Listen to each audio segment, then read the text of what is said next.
বাগাসন অঞ্চলে আপামর জনগণ আমরা কোনো দলের সমর্থক নই। এই যে সিদ্দিকুল্লাহ সাহেব কলেজে ছাত্র নিয়ে ছিনিমিনি খেলছে, একটা স্কলারশিপের সাইন পেতে গেলে সিদ্দিকুল্লাহর অফিসে 6 মাস ধরে জমা থাকে। ছাত্ররা বারবার গেলে 6 মাস ধরে ওয়েটিং করে থাকতে হয়। কিছু কিছু ছাত্র স্কলারশিপের টাকাও পাননি। এটা হচ্ছে 1 নম্বর সাধারণ মানুষের দুর্ভোগ। 2 নম্বর হচ্ছে উনি ভোট পরিযায়ী পাখি। উনি ভোটের সময় এসছেন এখানে অশান্তি সৃষ্টি করতে।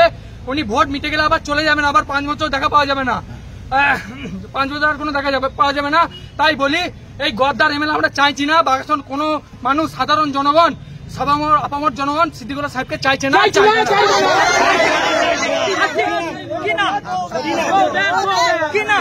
আমার নাম রনি দা, বাগাসন অঞ্চলের স্থানীয় বাসিন্দা। কি করলেন আপনারা? আমরা সিদ্দিকুল্লাহ সাহেবের বিরুদ্ধে আপামর জনগণ একটা ধিক্কার মিছিল জানালাম। এমএলএ কে 4 বছর দেখা নাই, তাই সিদ্দিকুল্লাহ সাহেবের ঠাঁই নাই বাগাসন কোনো অঞ্চলে, কোনো গ্রামে। কালো পতাকা দেখিয়েছেন? কালো পতাকা দেখিয়েছি। মহিলারা ব্যাপক বিক্ষোভ করেছেন, আপনারা দেখতে পেয়েছেন মহিলাদের কি স্বতঃস্ফূর্ত মনোভাব ছিল।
चार बच्चों देखा नहीं चिनी मार्केट में लेट आई ना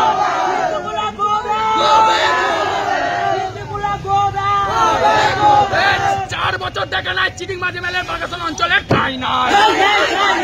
সাধারণ মানুষের দুর্ভোগের কারণ সিদ্দিকুল্লাহ সাহেব দুর্ঘট